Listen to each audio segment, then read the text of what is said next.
Hello everyone, welcome to JK exam cracker. So guys, हम लोगों ने स्टार्ट किया था वर्ब का topic and part 1 of verb हम लोग कवर कर चुके हैं।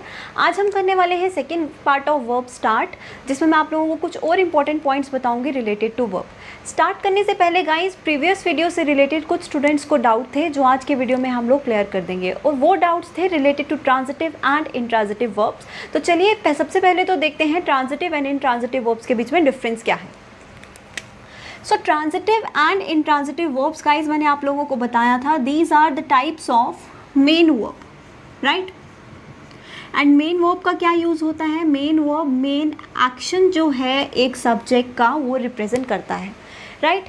ट्रांजिटिव वर्ब मैंने आपको बताया था जहाँ पे एक सब्जेक्ट का एक्शन डायरेक्टली ट्रांसफ़र होता है किसके ऊपर?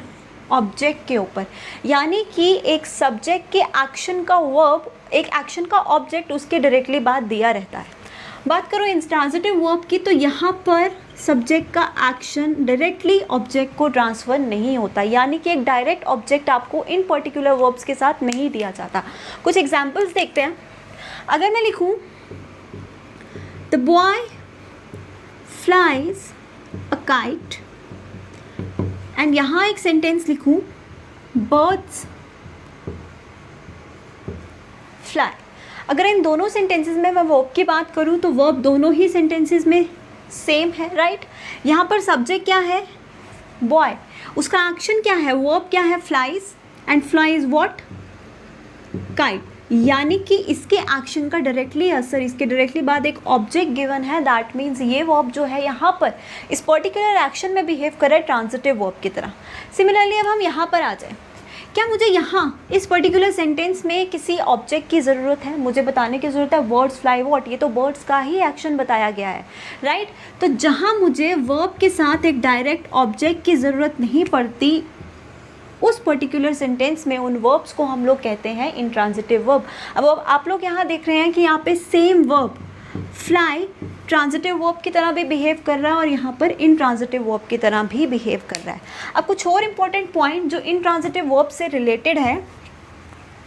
अब मैं एक सेंटेंस लिखूँ जैसे ही फेल ऑफ द बाइक, वह बाइक से गिर गया, राइट। अब आप लोग देख रहे हैं, सबसे पहले तो हमें यहाँ पर एक सब्जेक्ट दिया हुआ है, देन एक वर्ब दिया हुआ है, उस वर्ब के बाद एक प्रेपोजिशन दे रखा है और उसके बाद कोई ऑब्जेक्ट दिया हुआ है। अब आप लोग देख रहे हैं कि इसका जो सब्जेक्ट का एक्शन दिया हुआ है उसके डायरेक्टली बाद ऑब्जेक्ट नहीं दिया हुआ, उसके बाद क्या दिया हुआ है? एक प्रेपोजिशन दिया हुआ है। तो आप लोग कह सकते हैं कि यहाँ पे फेल जो है वो किसकी तरह बिहेव कर रहा है? इंट्रांजिटिव वर्ब की तरह, राइट। अब एक चीज़ आप लोगों को हमेशा ध्यान में रखनी है, एक पॉइंट नोट कर लीजिए, जो मैं बता रही हूँ आप लोगों को वो हमेशा ध्यान में रखना है। क्या पॉइंट है? कि transitive verb is equal to intransitive verb plus preposition और एडवर्ब। कि कई बार कुछ सेंटेंसेस में जब किसी इंट्रांजिटिव वर्ब के बाद प्रेपोजिशन लग जाता है तो वो ये कंप्लीट यूनिट बिहेव किसकी तरह करता है? ट्रांजिटिव वर्ब की तरह, ठीक है। अब यहाँ पर मैं अकेली फेल की बात करूँ, मैं सिर्फ फेल वर्ब की बात कर रही हूँ, तो फेल वर्ब क्या है?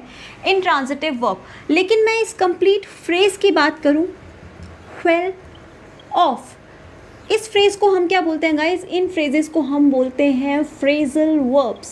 फ्रेजल वर्ब्स बेसिकली क्या होते हैं? जब एक वर्ब के साथ प्रेपोजिशन या फिर एडवर्ब का यूज़ किया जाता है तो वो एक सिमेंटिक यूनिट फॉर्म करते हैं। सिमेंटिक यूनिट से मेरे कहने का मतलब है वो अपना एक डिफरेंट मीनिंग जो है वो रिप्रेजेंट करते हैं। तो वो एक पूरा कंप्लीट वर्ब का फॉर्म बन जाता है, ये पूरा कंप्लीट यूनिट बन जाता है जो एक पर्टिकुलर एक्शन रिप्रेजेंट करते हैं। अब ये पूरा एक कंप्लीट यूनिट बन रहा है, एक फ्रेजल वर्ब बन रहा है, कंप्लीट एक्शन दिखा रहा है। जैसे इस पर्टिकुलर सेंटेंस में मैंने बताया फेल ऑफ, अगर मैं कह दूँ एक कंप्लीट फ्रेजल वर्ब है तो ही क्या हुआ? सब्जेक्ट। ये हो गया फेल ऑफ वर्ब और यहाँ पर इसका हो गया द बाइक इज़ ऑब्जेक्ट। अब जब मैं फेल ऑफ की बात करूं, यानी कि इंट्रांजिटिव वर्ब के साथ, जो मैंने आपको बताया फेल है इंट्रांजिटिव वर्ब, इसके साथ जब मैंने प्रेपोजिशन लगा के इसको एक कंप्लीट यूनिट बना दिया, उस वक्त ये किसकी तरह बिहेव करेगा? ट्रांजिटिव वर्ब की तरह। कुछ और एग्जाम्पल्स देखते हैं इस पर्टिकुलर पॉइंट को क्लियर करने के लिए। अगर मैं कुछ ऐसा एग्जाम्पल लिख दूं, ही laughed at me। अब इस सेंटेंस में आप लोग क्या देख रहे हैं, this is the subject, he laughed क्या हो गया, वर्ब, at क्या है एक प्रीपोजिशन, और me क्या हो गया एक ऑब्जेक्ट। अब इस वर्ब के डायरेक्टली बाद एक ऑब्जेक्ट का गिवन नहीं है, इसके बाद हमारे पास क्या यूज़ हुआ, एक प्रेपोजिशन उसके बाद। यानी कि अगर मैं सिर्फ लाफ्ट वर्ड की बात करूं तो ये अकेला लाफ्ट वर्ड किसकी तरह बिहेव करेगा, इंट्रांजिटिव वर्ब की तरह, क्योंकि डायरेक्टली बाद ऑब्जेक्ट गिवन नहीं है। लेकिन अगर मैं ये फ्रेज़ ले लूँ लाफ्ट एट, जैसे मैंने बताया प्रेपोजिशन के बाद जब एक वर्ब के बाद एक प्रेपोजिशन या एडवर्ब का एडिशन होता है वो एक कंप्लीट यूनिट फॉर्म करते हैं, लाफ्ट एट। तो लाफ्ट एट क्या है, कंप्लीट फ्रेजल वर्ब, ये कंप्लीट फ्रेज है जो एक डिफरेंट मीनिंग रिप्रेजेंट करता है। ठीक है, लाफ्ट एट का मतलब क्या है, किसी पर हंसना, ये एक पूरा मीनिंग रिप्रेजेंट करता है। तो लाफ्ट एट क्या होगा गाइज, लाफ्ट एट होगा ट्रांजिटिव वर्ब। आई होप आपको ट्रांजिटिव एंड इंट्रांजिटिव वर्ब का ये डिफरेंस समझ में आ गया होगा।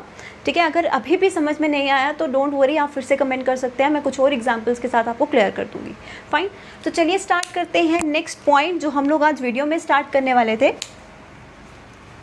तो नेक्स्ट पॉइंट मैंने आप लोगों को गाइस बताया था कुछ स्पेशल वर्ब्स के बारे में, राइट। स्पेशल वर्ब्स जैसे मैंने बताए थे इन्फिनिटिव्स, जेरेंड्स, पार्टिसिपल्स। तो हम लोग अभी देखेंगे कि हम इन्फिनिटिव्स को, जेरेंड्स को सेंटेंसेस में या किस तरह के वर्ब्स के साथ यूज़ करते हैं।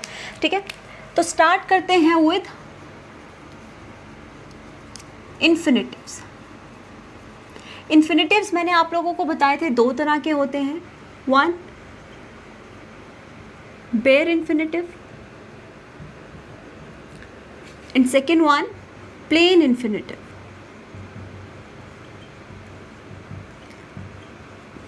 ये कभी भी एक सेंटेंस में मेन वर्ब की तरह बिहेव नहीं कर सकते।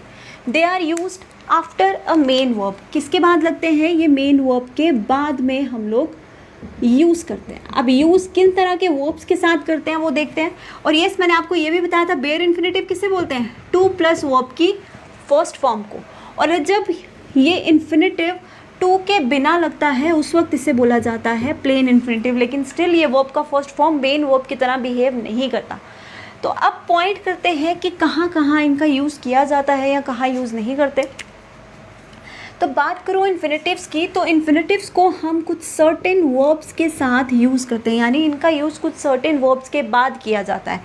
Used with certain verbs such as agree, determine,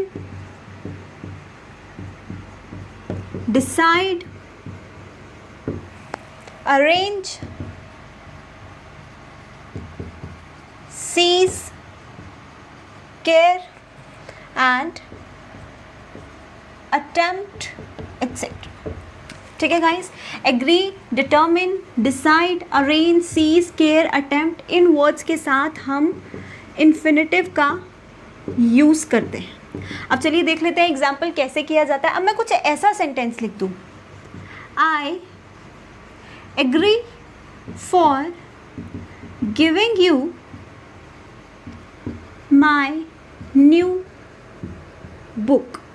कुछ इस तरह से मैंने सेंटेंस लिखा। अब हमारा मेन वर्ब क्या है guys, main verb is agree. उसके बाद हमारे पास नेक्स्ट वर्ब क्या यूज़ हुआ है, गिविंग। अब हमें पता है एग्री के बाद हम किसका यूज़ करते हैं, इन्फिनिटिव का। तो यहाँ पर हम फॉर गिविंग नहीं लिखेंगे। करेक्ट सेंटेंस क्या होगा, I agree to give you, यानी कि टू प्लस वर्ब की first form infinitive, to give you my new book. ठीक है, एक और एग्जाम्पल देखते हैं ताकि आपको अच्छे से क्लियर हो जाए कि पॉइंट क्या है। अब मैं कुछ ऐसा सेंटेंस लिख दूं, आई decided for calling you today। मैंने तुम्हें आज कॉल करने का डिसीजन लिया। ठीक है, अब हमारे पास वर्ब क्या है, डिसाइडेड वर्ब उन्हीं वर्ब्स की लिस्ट में से है जो मैंने आपको बताया जिनके साथ हम टू प्लस वर्ब की फर्स्ट फॉर्म का यूज़ करते हैं। अब यहाँ पर हमारे पास क्या दिया गया है, नेक्स्ट वर्ब कॉलिंग, नो। इसका यूज़ डिसाइडेड के साथ अगर कोई वर्ब का यूज़ होगा तो वो वर्ब का यूज़ कैसे होगा, टू प्लस वर्ब की फर्स्ट फॉर्म यानी कि to plus call. I decided to call you today, for calling का यूज़ नहीं होगा। सो ये वो वर्ड्स हैं जिनके साथ हम टू प्लस वर्ब की फर्स्ट फॉर्म का यूज़ करते हैं अगर उनके बाद कोई और वर्ब का यूज़ किया गया है तो। ठीक है, कुछ और पॉइंट जो मैं आपको बताना चाहती हूँ। अब वो पॉइंट्स जिनके साथ हम लोग यूज़ करते हैं प्लेन इन्फिनेटिव्स का, ये तो बात थी बेयर इन्फिनेटिव की, टू प्लस वर्ब की फर्स्ट फॉर्म कहाँ यूज़ करते हैं, वो वर्ड्स जिनके साथ हम लोग यूज़ करते हैं प्लेन इन्फिनेटिव। सर्टेन वर्ड्स जिनके साथ क्या यूज़ करते हैं हम लोग, प्लेन इन्फिनेटिव का। तो चलिए देखते हैं वो वर्ड्स कौन कौन से हैं। See would rather, rather than, had, better, make, need, dare, etc. So guys ये वो वर्ड्स हैं जिनके साथ हम लोग इसका यूज़ करते हैं प्लेन इन्फिनेटिव का, यानी कि ये मेन वर्ब्स तो ऑलरेडी हैं, इनके बाद अगर आप कोई वर्ब का यूज़ करते हैं तो वो वर्ब कैसा रहेगा, प्लेन इन्फिनेटिव, यानी सिर्फ वर्ब की फर्स्ट फॉर्म। जैसे मैं कुछ ऐसा लिखूँ, I would rather to go for coffee than tea। मैंने एक सेंटेंस लिखा, I would rather to go for coffee than tea. अब हमें पता है वुड रादर जो है वो उन वर्ड्स में से आता है जिनके साथ हम सिर्फ, जिनके बाद हम प्लेन इन्फिनेटिव्स का यूज़ करते हैं, राइट। तो अब यहाँ पर मैंने क्या लिखा है, to go, to plus verb की फर्स्ट फॉर्म यानी कि बेयर इन्फिनेटिव, यहाँ पर इसका यूज़ जो है वो इनकरेक्ट है। करेक्ट सेंटेंस क्या होगा, I would rather go for coffee than tea. So ये यूज़ है इन्फिनेटिव्स का कि किन वर्ड्स के साथ आपको बेयर इन्फिनेटिव का यूज़ करना है, इन किन वर्ड्स के साथ आपको प्लेन इन्फिनेटिव का यूज़ करना है। अब हम लोग करेंगे नेक्स्ट यूज़ ऑफ जेरेंड्स। तो चलिए देखते हैं जेरेंड्स को गाइस हम लोग कहाँ कहाँ यूज़ करते हैं। अब जेरेंड्स की बात करूं तो मैंने आप लोगों को बताया था कि जेरेंड्स क्या है, वर्ब की फर्स्ट फॉर्म के साथ जब हम आईएनजी लगा देते हैं, यानी जिसे हम वर्ब का फोर्थ फॉर्म भी कहते हैं, वो वर्ब्स जो हैं उन्हें हम जेरेंड्स कहते हैं। लेकिन कब उन्हें जेरेंड्स कहा जाता है, जब वो वर्ब्स बिहेव किसकी तरह करते हैं, नाउन की तरह। जैसे बात कर रहे हैं हम लोग जेरेंड्स की। जेरेंड्स क्या है, वर्ब का first form plus ING behaving as a noun, right. किस तरीके से हम बोल सकते हैं कि ये वो वर्ड्स हैं जो नाउन की तरह बिहेव करें। आप कुछ एग्जाम्पल लेते हैं, मैं कुछ लिखूं, आई लव स्विमिंग, मुझे स्विमिंग बहुत पसंद है। क्या बोलते हो, मुझे स्विमिंग करना पसंद है या फिर मुझे स्विमिंग बहुत पसंद है, दोनों ही बोलते हो। अब यहाँ पर मैंने बोला मुझे स्विमिंग बहुत पसंद है। स्विमिंग, स्विमिंग क्या है, स्विम करने का नाम, स्विम करना स्विमिंग, राइट। डांस करना डांसिंग, ड्राइव करना ड्राइविंग। हम लोग ऐसा भी बोलते हैं, smoking is injurious to health, right. इसी तरीके से मैं एक और सेंटेंस लिखती हूँ, he is smoking in hospital. अब यहाँ पर मैंने 2 बार स्मोकिंग का यूज़ किया है, right. Smoke first form of verb, ING लगा दिया तो वो बन गया वर्ब का फोर्थ फॉर्म या फिर जेरेंड। जल्दी से मुझे आइडेंटिफाई करके बताइए कि यहाँ पर दोनों स्मोकिंग वर्ड्स जो हैं वो जेरेंड्स हैं या फिर दोनों ही मेन वर्ब की तरह कर रहे हैं वर्ब का फोर्थ फॉर्म, या फिर कुछ डिफरेंस है। तो गाइज अगर हम फर्स्ट सेंटेंस में देखें तो फर्स्ट सेंटेंस में मैंने क्या बोला है, smoking is injurious to health. यहाँ पर स्मोकिंग क्या है, स्मोक करने का नाम, यानी कि स्मोक करना इन हेल्थ के लिए इंजूरियस है। स्मोक करने का नाम क्या है,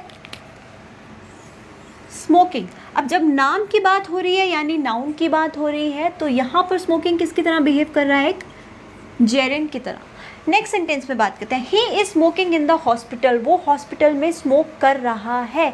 अब यहाँ पर स्मोकिंग वर्ड जो है वो इस पर्टिकुलर सब्जेक्ट का एक्शन रिप्रेजेंट कर रहा है।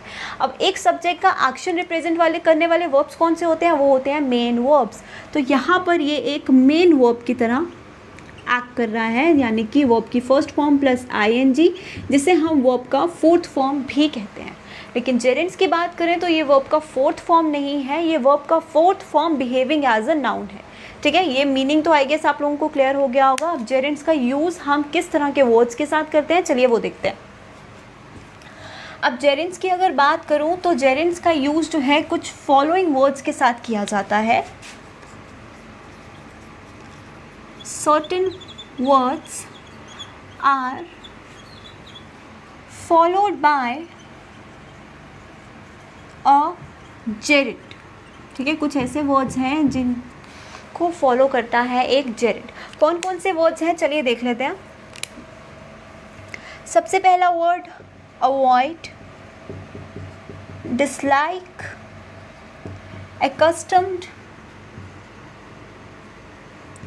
accustomed to, looking forward to,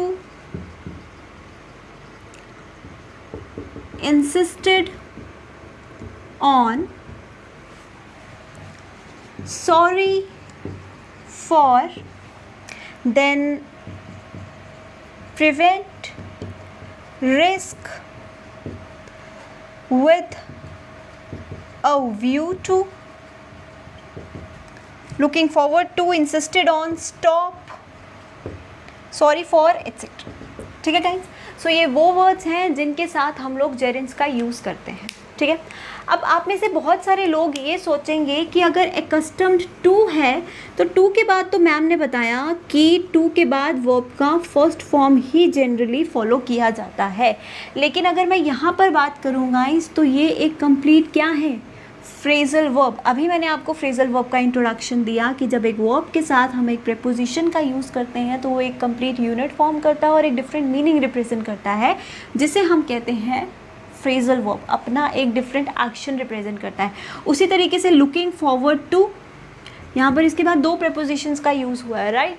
तो ये भी वर्ब के साथ जब प्रेपोजिशन का यूज़ हुआ है तो ये भी, जैसे इंसिस्टेड ऑन भी है, सॉरी फॉर भी है, विद अ व्यू टू भी है, ये सब क्या है, ये सब फ्रेजल वर्ब्स हैं। ठीक है, तो चलिए एक एग्जाम्पल देखते हैं। आई अवॉइडेड टू कॉल हिम। ठीक है, एक सेंटेंस ये लिखा, आई अवॉइडेड कॉलिंग हिम। जल्दी से सेंटेंस रीड कीजिए और बताइए कौन सा सेंटेंस सही है, आई अवॉइडेड टू कॉल हिम और आई अवॉइडेड कॉलिंग हिम। अब गाइस सबसे पहले तो वर्ड्स की तरफ देखो। वर्ड्स में हम लोगों ने क्या देखा कि अवॉइड वो वर्ब है जिसके बाद एक जेरेंट का यूज़ होता है, यानी कि वर्ब के आईएनजी फॉर्म का यूज़ होता है। तो अवॉइड के बाद हम एक इन्फिनेटिव का यूज़ तो करते नहीं हैं, तो why to use to call, नहीं, क्या यूज़ करेंगे, आई अवॉइडेड कॉलिंग हिम, यानी कि सेकेंड सेंटेंस सही है, फर्स्ट सेंटेंस गलत है। एक और एग्जाम्पल देख लेते हैं। अब मैं कुछ ऐसा लिख दूँ, ही is looking forward to meet you। अब लुकिंग फॉरवर्ड का मतलब क्या होता है, लुकिंग फॉरवर्ड का मतलब होता है प्लानिंग करना, सोचना, किसी के बारे में, किसी चीज़ के बारे में सोचना या उसकी प्लानिंग करना। ठीक है, he is looking forward to meet you, वो प्लान कर रहा है या सोच रहा है तुम्हें मिलने का। अब आप लोग बोलेंगे ये सेंटेंस तो सही है, क्योंकि मोस्टली इसी तरह के सेंटेंस में सबको कन्फ्यूजन आती है। अब जब हम इस सेंटेंस को रीड करते हैं, रीड करते हो तो ये सेंटेंस सही लगता है, right, he is looking forward to meet you. अब टू है, टू के बाद फर्स्ट फॉर्म ही लगती है, सेंटेंस सही होगा। लेकिन गाइज जैसे मैंने अभी बताया, लुकिंग फॉरवर्ड टू एक कंप्लीट फ्रेज़ है जिसका मतलब क्या है, प्लानिंग करना, आगे के फ्यूचर एक्शन की प्लानिंग करना कि फॉरवर्ड मुझे क्या करना है।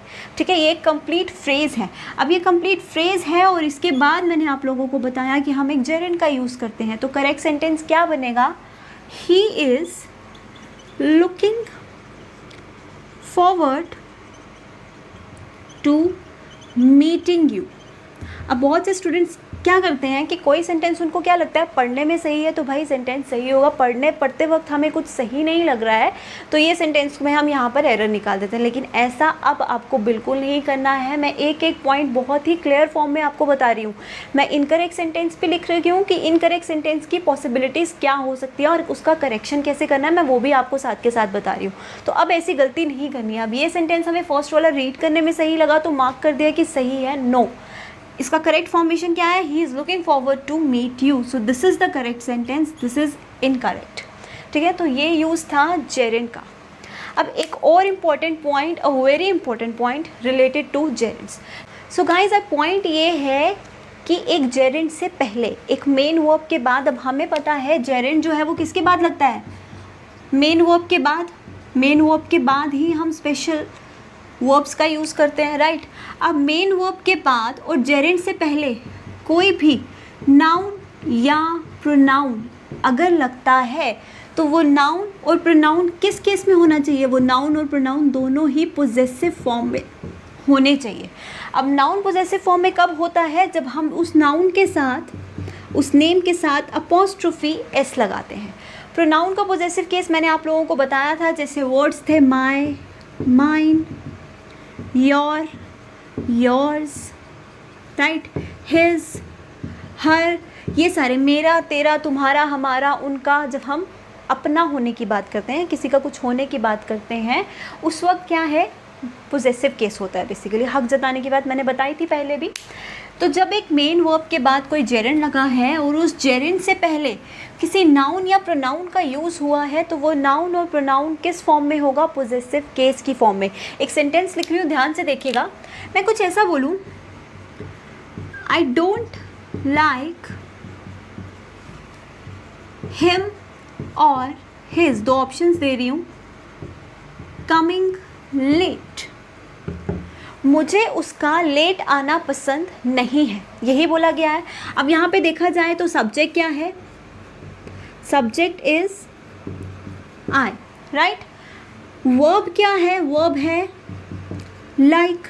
जेरेंड क्या है, कम के साथ आईएनजी लगा दिया, ये है जेरेंड। अब इससे पहले क्या लगा है और मेन वर्ब के बाद में क्या लगा है, यहाँ पर यूज़ हुआ है एक प्रोनाउन का। तो मैंने क्या बोला, जेरेंड से पहले जब भी कोई नाउन या प्रोनाउन लगा है वो पोजेसिव केस में होगा। तो करेक्ट सेंटेंस क्या होने वाला, I don't like him coming late और I don't like his coming late. अब दोनों में से पोजेसिव केस कौन सा है, पोजेसिव केस है हिज। आई होप आपको पोजेसिव केस याद होगा। अगर अभी कोई भी स्टूडेंट ऐसा है जिसको प्रोनाउन का या नाउन का पोजेसिव केस नहीं पता है तो previous videos noun and pronoun के जितने भी पार्ट्स करवाए हैं उसमें मैंने क्लियर किया है possessive case of noun and pronoun. तो वहाँ पर जाकर जल्दी से वीडियोज़ देखिए और वापस इस पॉइंट पर आइए, ठीक है। सो यहाँ पर प्रोनाउन का पोजेसिव केस क्या है, हिज। तो एक जेरेंड से पहले हम लोग किसका यूज़ करेंगे, हिज का। एक और एग्जाम्पल देखते हैं, he hates Alan calling him, he hates Alan calling him. अब मैंने कुछ ऐसा सेंटेंस लिखा है यानी कि एलन का ही को उसे एलन का कॉल करना पसंद नहीं था। मैं बोल रही हूँ एलन मुझे कॉल करे, मुझे पसंद नहीं है। तो ही क्या कह रहा है कि ही हेट करता है एलन कॉलिंग हिम, एलन उसे कॉल करे ये उस चीज़ को पसंद नहीं करता। अब यहाँ पर मेन वर्ब की बात करें तो क्या है, हेट्स। जेरेंड क्या है, कॉलिंग। जेरेंड से पहले क्या यूज़ हुआ है, एक नेम। नेम यानी कि नाउन, एक नाम का इस्तेमाल हुआ। तो वो नाउन किस फॉर्म में होना चाहिए, पोजेसिव की फॉर्म में। और बताया था पोजेसिव केस ऑफ नाउन कैसे रिप्रेजेंट करते हैं, अपॉस्ट्रोफी एस के साथ। तो करेक्ट फॉर्मेशन ऑफ सेंटेंस क्या होगा, ही हेट्स एलेन्स कॉलिंग हिम, उसे एलन का कॉल करना पसंद नहीं है। एलन का कॉल करना, अब किसी, मैंने आपको बताया था हम हिंदी में बोलते हैं का, की, के। बेसिकली ये क्या रिप्रेजेंट करते हैं इंग्लिश में, पोजेशन। उनका, इसका, उसका, रोहित का, श्याम का, राम का, ऐसा कुछ हम लोग बोलते हैं, राइट। तो ये का, की, के क्या रिप्रेजेंट करते हैं, पोजेशन। तो एलन का कॉल करना पसंद नहीं है, ठीक है। उसका लेट आना पसंद नहीं है। तो यहाँ पर ये क्या होने चाहिए, पोजेसिव फॉर्म में, चाहे वो नाउन हो या प्रोनाउन हो, वो पोजेसिव फॉर्म में ही होने चाहिए। फाइन। सो आई होप आज के वीडियो में जो कुछ स्पेशल वर्ब्स मैंने आप लोगों को बताए थे प्रीवियस वीडियो में, उसके यूजेस आप लोगों को क्लियर हो गए होंगे। कोई भी डाउट वीडियो से रिलेटेड रहता है तो कमेंट सेक्शन में पूछ सकते हो आप लोग, ठीक है। सो टिल देन आप लोग इसकी प्रिपरेशन कीजिए, नेक्स्ट वीडियो में आपके लिए कुछ और स्पेशल वर्ब्स लेके आएंगे। Okay, till then all the very best and thank you.